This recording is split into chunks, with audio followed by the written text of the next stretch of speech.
ਵਾਹਿਗੁਰੂ ਜੀ ਕਾ ਖਾਲਸਾ ਵਾਹਿਗੁਰੂ ਜੀ ਕੀ ਫਤਿਹ। ਤੁਸੀਂ ਵੇਖ ਰਹੇ ਹੋ ਕਥਾ ਗੁਰਬਾਣੀ ਵਿਚਾਰ। ਕਿੰਨੇ ਹੀ ਦਿਨਾਂ ਤੋਂ ਇੰਤਜ਼ਾਰ ਕਰ ਰਿਹਾ ਸਾਂ ਉਹਨਾਂ ਦੇ ਫੋਨ ਦਾ, ਅਤੇ ਜਦੋਂ ਇੰਟਰਵਿਊ ਲਈ ਫੋਨ ਆਇਆ ਤਾਂ ਕਿਤੇ ਜਾ ਕੇ ਸੁੱਖ ਦਾ ਸਾਹ ਮਿਲਿਆ। ਪਰ ਇੰਟਰਵਿਊ ਦਾ ਸਮਾਂ ਅਗਲੇ ਦਿਨ ਦਾ ਮਿਲਿਆ ਹੀ ਸੀ। ਇਹੀ ਗੱਲ ਨੇ ਮੈਨੂੰ ਥੋੜ੍ਹੀ ਜਿਹੀ ਪਰੇਸ਼ਾਨੀ ਵਿੱਚ ਪਾ ਦਿੱਤਾ। ਹੁਣ ਪਹਿਲਾਂ ਤਾਂ ਇਹ ਸੋਚ ਰਿਹਾ ਸੀ ਕਿ ਕੱਲ੍ਹ ਨੂੰ ਕਿਹੜੇ ਕੱਪੜੇ ਪਹਿਨ ਕੇ ਜਾਵਾਂ, ਕਿਉਂਕਿ ਗਿਣਵੇਂ ਜਿਹਾ ਹੀ ਸਮਾਨ ਸੀ ਮੇਰੇ ਕੋਲ। ਤਾਂ ਜੋ ਹੱਥ ਵਿੱਚ ਆਇਆ ਉਸ ਨੂੰ ਪ੍ਰੈਸ ਕਰਕੇ ਰੱਖ ਦਿੱਤਾ ਅਤੇ ਯਾਦ ਆਇਆ ਫਿਰ ਪੈਰਾਂ ਦਾ, ਕਿ ਬੂਟ ਤਾਂ ਕਾਫੀ ਪੁਰਾਣੇ ਹੋ ਗਏ ਨੇ। ਅਤੇ ਉਹਨਾਂ ਨੂੰ ਜਦੋਂ ਅਲਮਾਰੀ ਵਿੱਚੋਂ ਕੱਢ ਕੇ ਦੇਖਿਆ ਅਤੇ ਸਾਫ਼ ਕਰ ਰਿਹਾ ਸੀ ਤਾਂ ਉਸ ਸਮਾਂ ਯਾਦ ਆਇਆ ਜਦੋਂ ਇਹਨਾਂ ਨੂੰ ਪਹਿਲੀ ਵਾਰ ਪਹਿਨਿਆ ਸੀ। ਸ਼ਾਇਦ ਲਗਭਗ 3 ਵਰ੍ਹੇ ਹੋ ਗਏ। ਮੇਰੇ ਭੂਰੇ ਰੰਗ ਦੇ ਬੂਟ ਬਾਪੂ ਪਤਾ ਨਹੀਂ ਕਿੱਧਰੋਂ ਖਰੀਦ ਕੇ ਲਿਆਇਆ ਸੀ। ਇੰਨੇ ਸੋਹਣੇ ਬੂਟ।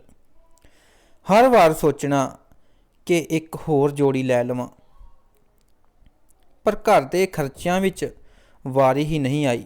ਪਰ ਸ਼ੁਕਰ ਹੈ ਕਦੇ ਇਹਨਾਂ ਨੇ ਮੇਰਾ ਸਾਥ ਨਹੀਂ ਛੱਡਿਆ।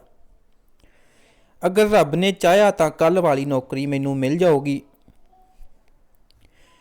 ਤਾਂ ਮੈਂ ਵੀ ਬਾਪੂ ਦਾ ਹੱਥ ਵਟਾ ਲਵਾਂ ਅਤੇ ਇੱਕ ਜੋੜੀ ਜੁੱਤਿਆਂ ਦੀ ਵੀ ਲੈ ਲਵਾਂਗਾ। ਸਾਫ਼ ਤਾਂ ਹੋ ਗਏ, ਹੁਣ ਪਾ ਕੇ ਵੇਖਦਾ ਹਾਂ ਕਿੰਝ ਲੱਗਦੇ ਨੇ। ਜਦੋਂ ਪੈਰ ਵਿੱਚ ਜੁੱਤੀ ਪਾਈ ਤਾਂ ਸੱਜੇ ਪੈਰ ਦਾ ਅੰਗੂਠਾ ਬਾਹਰ ਨਿਕਲ ਆਇਆ। ਸਾਰੀ ਹੀ ਸਿਲਾਈ ਖਰਾਬ ਹੋ ਚੁੱਕੀ ਸੀ ਅਤੇ ਇੰਨੀ ਰਾਤ ਨੂੰ ਨਾ ਹੀ ਕੋਈ ਮੋਚੀ ਨੇ ਮਿਲਣਾ ਸੀ। ਮੈਂ ਕਿਹਾ ਕਿ ਕੀ ਗੱਲ ਭੂਰਿਆ, ਆਪਾਂ ਤਾਂ ਇੰਨੀਆਂ ਵਾਟਾਂ ਤੈਅ ਕੀਤੀਆਂ ਨੇ। ਮੈਂ ਕਿਸੇ ਖਾਸ ਮੌਕੇ ਤੇਰੇ ਨਾਲ ਹੀ ਤੁਰਿਆ ਅਤੇ ਹੱਸ ਪਿਆ ਕਿ ਕੱਲ੍ਹ ਵੇਖ ਲਵਾਂਗੇ। ਸਵੇਰੇ ਸਵੇਰੇ ਮੋਚੀ ਤੋਂ ਠੀਕ ਕਰਵਾ ਆਪਣੇ ਰਾਹ ਵੱਲ ਨੂੰ ਤੁਰ ਪਵਾਂਗਾ। ਅਗਲੇ ਦਿਨ ਕਿੰਨੀ ਹੀ ਦੇਰ ਮੋਚੀ ਨੂੰ ਵੇਖਦਾ ਰਿਹਾ, ਪਰ ਜਦੋਂ ਤੱਕ ਉਹਨੇ ਆਉਣਾ ਸੀ ਮੇਰਾ ਇੰਟਰਵਿਊ ਲਈ ਪਹੁੰਚਣਾ ਜ਼ਰੂਰੀ ਸੀ। ਰੱਬ ਦਾ ਨਾਮ ਲੈ ਕੇ ਆਪਣੇ ਰਾਹ ਵੱਲ ਨੂੰ ਤੁਰ ਪਿਆ। ਮੇਰੀ ਮਿਹਨਤ ਦਾ ਫਲ ਮਿਲਿਆ ਅਤੇ ਮੇਰੇ ਪਹਿਨਾਵੇ ਨੂੰ ਵੇਖਣ ਦੇ ਬਜਾਏ ਉਹਨਾਂ ਮੇਰੇ ਗਿਆਨ ਦਾ ਮੁੱਲ ਪਾਇਆ। ਆਉਂਦੇ ਹੋਇਆ ਮੈਂ ਆਪਣੇ ਭੂਰੇ ਨੂੰ ਸਿਲਾਈ ਕਰਵਾਈ ਅਤੇ ਆਖਿਆ, ਹੁਣ ਤੂੰ ਠੀਕ ਹੀ ਰਹੀਂ, ਅਜੇ ਤੇਰੀ ਬਹੁਤ ਜ਼ਰੂਰਤ ਹੈ। ਬਾਅਦ ਵਿੱਚ ਇੱਕ ਹੋਰ ਜੋੜਾ ਲਵਾਂਗਾ, ਪਰ ਤੂੰ ਅੱਧ ਵਿਚਕਾਰ ਸਾਥ ਨਾ ਛੱਡੀ। ਮਾਲਕ ਦੀ ਕਿਰਪਾ ਨਾਲ ਮਹੀਨਾ ਸੋਹਣਾ ਲੰਘ ਗਿਆ ਅਤੇ ਪਹਿਲੀ ਤਨਖਾਹ ਵੀ ਮਿਲ ਗਈ।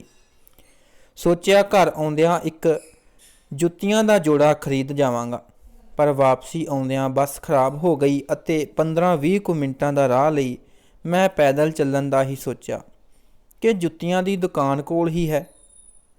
ਸੜਕ ਪਾਰ ਹੀ ਕਰਨ ਲੱਗਾ ਸੀ ਕਿ ਅਚਾਨਕ ਕੁਝ ਪੈਰ ਦੇ ਵਿੱਚ ਚੁੱਭ ਗਿਆ। ਨੇੜੇ ਹੀ ਪੌੜੀਆਂ ਵੇਖ ਕੇ ਮੈਂ ਬੈਠ ਗਿਆ ਅਤੇ ਆਪਣੇ ਪੈਰਾਂ ਤੋਂ ਭੂਰੇ ਨੂੰ ਉਤਾਰਿਆ ਅਤੇ ਵੇਖਿਆ। ਕੀ ਗੱਲ ਹੈ ਭੂਰੇ, ਉਹ ਸਾਹਮਣੇ ਤੱਕ ਤਾਂ ਜਾਣਾ ਸੀ, ਇੱਥੇ ਕਿਉਂ ਰੁਕਵਾਇਆ? ਇੰਨੇ ਨੂੰ ਨਾਲ ਪੌੜੀਆਂ 'ਤੇ ਬੈਠੇ ਮੁੰਡੇ ਨੇ ਪੁੱਛਿਆ, ਕੀ ਹੋਇਆ ਵੀਰ ਜੀ? ਮੈਂ ਜਦੋਂ ਉਸ ਵੱਲ ਤੱਕਿਆ ਤਾਂ ਉਹ ਕਿਤਾਬਾਂ ਹੱਥ ਵਿੱਚ ਫੜੀ ਬੈਠਾ ਸੀ।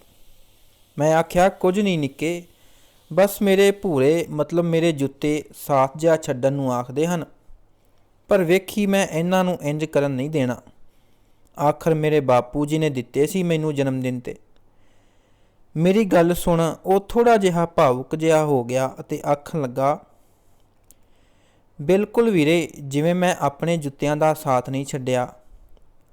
ਉਹ ਖੜ੍ਹਾ ਹੋ ਕੇ ਆਪਣੇ ਜੁੱਤੇ ਵਿਖਾਉਣ ਲੱਗ ਪਿਆ।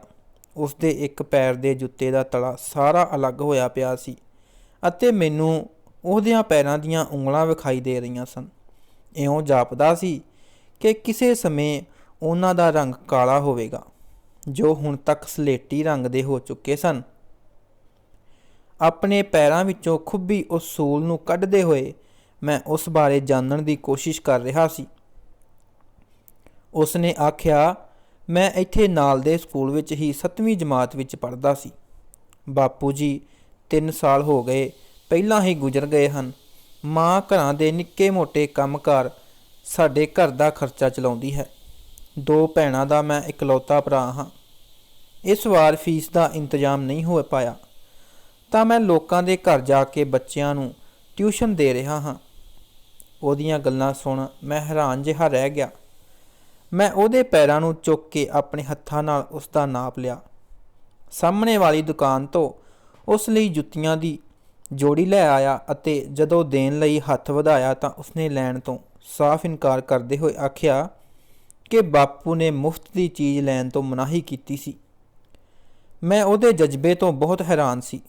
ਫਿਰ ਮੈਂ ਆਖਿਆ, ਅਗਰ ਮੈਂ ਤੇਰੀ ਇੱਕ ਪ੍ਰੀਖਿਆ ਲਵਾਂ ਤਾਂ ਕੀ ਮੈਂ ਤੈਨੂੰ ਇਹ ਇਨਾਮ ਵਜੋਂ ਦੇ ਸਕਦਾ ਹਾਂ? ਕਿਉਂਕਿ ਫਿਰ ਤਾਂ ਇਹ ਤੇਰੀ ਮਿਹਨਤ ਦਾ ਫਲ ਹੋਵੇਗਾ। ਇਹ ਸੁਣ ਉਹਨੇ ਵੀ ਸਹਿਮਤੀ ਪ੍ਰਗਟਾਈ। ਨਿਯਮ ਅਨੁਸਾਰ ਮੈਂ 10 ਪ੍ਰਸ਼ਨ ਪੁੱਛਣੇ ਸੀ ਅਤੇ ਆਖਿਆ ਜੇਕਰ ਕੋਈ 7 ਸਹੀ ਹੋਣਗੇ ਤਾਂ ਇਹ ਜੁੱਤੇ ਤੇਰੇ। ਮੈਂ ਇੱਕ ਇੱਕ ਕਰਕੇ ਪ੍ਰਸ਼ਨ ਪੁੱਛਦਾ ਗਿਆ ਅਤੇ ਉਹ ਉੱਤਰ ਕੁੱਲ 9 ਪ੍ਰਸ਼ਨਾਂ ਦੇ ਉੱਤਰ ਉਸਨੇ ਸਹੀ ਦਿੱਤੇ। ਉਹਨੂੰ ਜੇਤੂ ਆਖ ਜਦੋਂ ਮੈਂ ਉਸਨੂੰ ਉਹਦਾ ਇਨਾਮ ਦਿੱਤਾ ਤਾਂ ਉਹ ਬਹੁਤ ਖੁਸ਼ ਹੋਇਆ ਅਤੇ ਮੈਂ ਆਪਣੇ ਪੂਰੇ ਨਾਲ ਘਰ ਵੱਲ ਨੂੰ ਤੁਰ ਪਿਆ। ਵਾਹਿਗੁਰੂ ਜੀ ਕਾ ਖਾਲਸਾ, ਵਾਹਿਗੁਰੂ ਜੀ ਕੀ ਫਤਿਹ।